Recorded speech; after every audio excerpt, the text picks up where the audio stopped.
Hi, babies. It's me, Luna, and I have a story for you tonight. So, it's a journal entry type story thing. And as you may be aware, this uploads to three separate platforms. One of them is YouTube, one of them is Spreaker, and the other one is Twitter, because I have a Twitter, because that's who I am. I'm at that age in my life where Twitter is important to me. And it's not. But I don't care, because I love it anyway, regardless. So, this story is called Dessert Diary. Ba-ba-bum. Found. One journal, bad condition. Discovered December 20th, 2009. The journal is badly worn. The red cloth exterior has bad sun and wind damage. Sand particles have been extracted from the pages. The journal entries have been copied here for official recording purposes. Thursday, July 8th, 1999. I have a cat. Brad just bought me a new journal. Oh God, I love him. Let's see. What should I write here? My name is Jane Trite. I'm 23 years old and I've been dating Brad Robertson for 2 years. This Saturday, he said he's got something big planned. I can't wait. Friday, July 9th, 1999. I went shopping for our anniversary. I swear that shopping for Brad is so difficult. Most guys are easy and enjoy things like football, beer, or the like, but not Brad. He's a bit more effeminate. Not gay. Don't get me wrong, but he's a fellow who's very open about his feelings. That's why I love him, OMG. He just told me that he's taking me to the opera tomorrow. He won't tell me which musical piece we're seeing, but that doesn't matter. The fucking opera. I swear to God he's not gay. Saturday, July 10th, 1999. Well, we're in a lovely bunch. We got lost coming home from the opera and accidentally drove into a really foggy wooded area. Luckily, we had a full tank of gas, right? Wrong. Our car stalled and eventually stopped. Brad tried everything he could, but to be honest, he doesn't know much about vehicles. Thankfully, I charged my cell phone earlier that night, right? Wrong again. No signal. It's okay. It won't be the first time I've had to spend the night in a vehicle. We're both feeling pretty tired, so I think I'm gonna go to bed. By the way, The Lion King was totally awesome. Sunday, July 11th, 1999. I woke up this morning and was shocked to see nothing but desert surrounding the vehicle. No forest, no road signs, no nothing. Christ, even the road has disappeared. There's nothing but sand, sand, sand. The sand is already piled halfway up the tires and obscures everything more than about 100 yards away. Brad got out and tried to dig the car out, but with no luck. There's nothing he can do. The sand was pelting him too violently, so he quickly came back inside. He said even the road we drove on is gone. I started to get very worried, but Brad told me everything will be okay. I suppose I believe him. Monday, July 12th, 1999. I'm starting to get very thirsty. Luckily, Brad had some emergency bottled water and beef jerky in his back seat. We nibbled on that and discussed what we should do. I wanted to look for somebody, but Brad said we were already being missed, and that when they sent out the search party, they'd be looking for his car. I guess he's right. So, we're staying here another night. The wind has died down, but the sand has piled up 6 inches past the bottom of the door. I swear I see something off in the distance, but Brad just dismisses it as a trick of the light. A mirage, etc. He tells me that if we leave the vehicle, even in these more docile conditions, we might never find it again. He tells me that getting lost in the desert is extremely easy, and that rescue is coming. He doesn't seem so sure. Tuesday, July 13th, 1999. After discussing it, we decided to leave our car. Because the sand piled so high around the car, we had to break a window out to leave. We have no more food and very little water. So we braved the desert. It's a weird desert. First of all, it's cold.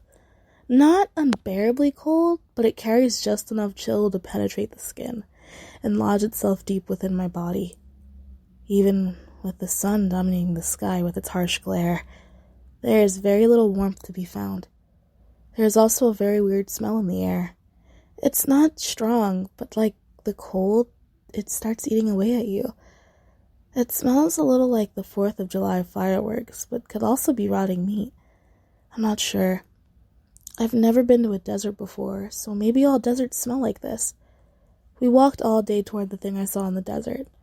I took my high-heeled shoes off somewhere after the second hour, which was a bad idea. The sand is cold like metal, and my toes started to go numb. Brad gave me his shoes since I told him I was getting so cold. Anyway, I deserve his shoes, since he was the one who got us lost. After countless hours of walking, we still seem no closer to the structure than when we first started. I feel tired and hungry, and I'm starting to fear that we might die in this hellhole. Wednesday, July 16th, 1999. There's something in the desert with us.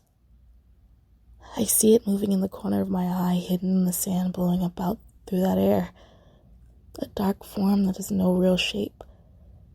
I think it's following us. I told Brad, but he just blamed it on hunger hallucinations. Still, he seemed very worried and kept looking over his shoulder. The thing we spent all day walking toward yesterday was gone today. Like, there's literally nothing there. Nothing fucking there. Nothing but goddamn sand. Sand and cold, and that persistent smell of rot.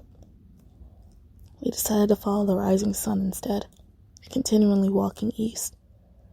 The smell and cold and worry have pierced every part of my body, and I feel sick. Brad tried to comfort me, but after a particularly bad gust of wind blew sand into my mouth, I lost it and threw up. And now I feel much hungrier and have an insatiable thirst. My throat burns. My eyes burn. My nostrils burn. Yet I'm shivering and numb. We found the ruins of a building today. Oh, but before you think we finally found a shelter from this god-awful cold and sandy wind, allow me to explain this building. It's made of old, very weathered cement, has no roof, and looks to have been lopped off 4 feet up from the base. We tried to rest on the sides opposite the wind, but the swirling currents rebounded over the wall, creating violent eddies of sand that found their way up to our faces. We've decided to take refuge a few feet outside this building. It's comfortable to see something other than sand, even if it grants us no hospitality. Thursday, July 17th, 1999. It's still dark, but the sun's rising. I feel tired and scared, and above all, cold. I have developed a bad cough, and even with Brad keeping me warm, I still feel like my bones have turned to ice, and my skin has become brittle and weak. I really am frightened. When we woke up, the building was gone, only to be replaced by more goddamn sand. But what scares me most of all is Brad has developed a temper. He's always been such a docile guy, but now he's different.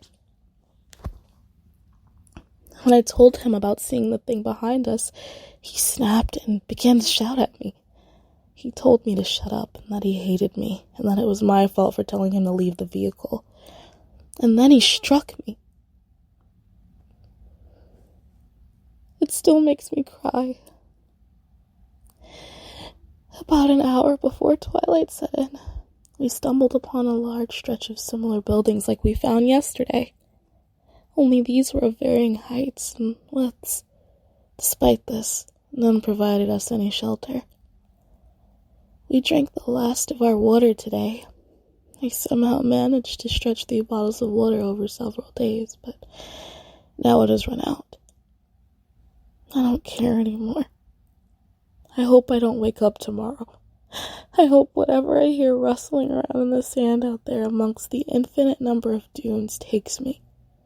I hope the cold takes me.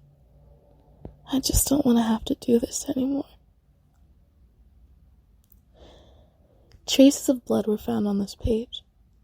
It has been assumed that this bled through from the next day's journal entry. Friday, July 18th, 1999.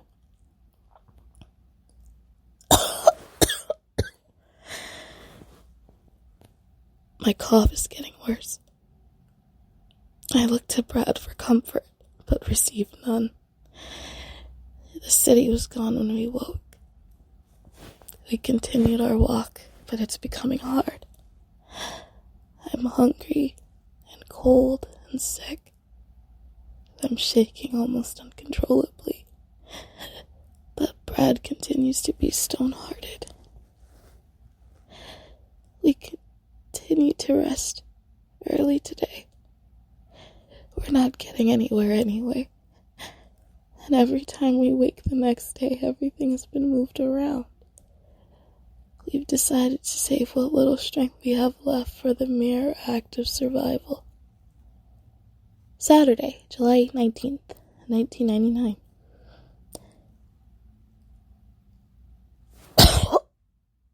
I'm coughing up blood. The sand sediments and cold have pierced the inside of my lung. And now I'm coughing up blood. I taste iron. And that smell is causing me to gag constantly. I don't have anything left to vomit, but the dry heaves cause me to convulse almost uncontrollably.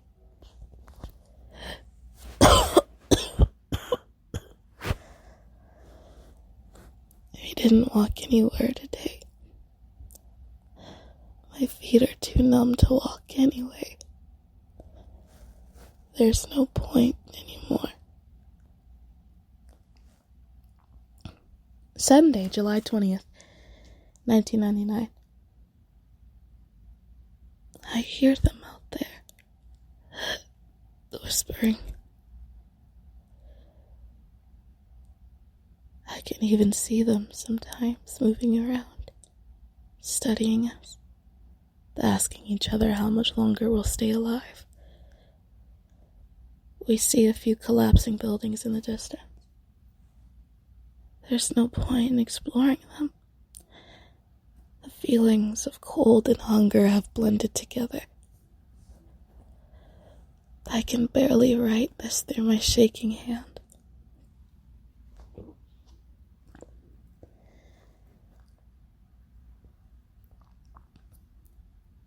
My feet have gone from a ghostly white to a pale green. I know they're dead, and I hope they're next. Monday, July 21st, 1999. Brad has no more body heat and won't wake up. If I had the strength, I might be able to do something. But what's the point? If he did die, he's much luckier than me. Tuesday, July 22nd, 1999. They're out there. I see them. They're whispering to me. Wednesday, July 23rd, 1999. The buildings are rising and falling beneath the sand now. No more shadows, but they still whisper. Whisper, whisper, whisper. Brad is no longer here. Thursday, July 24th, 1999. I see it! Lights. There's a brightly lit, modern-looking facility not 100 feet away from me. Brad's spirit sent it to save me. I know he did. I love you, Brad. Okay, guys, that was Desert Diary. It probably sounded horrible, but that's okay because this is a judge-free zone. Thank you for listening, whoever listens.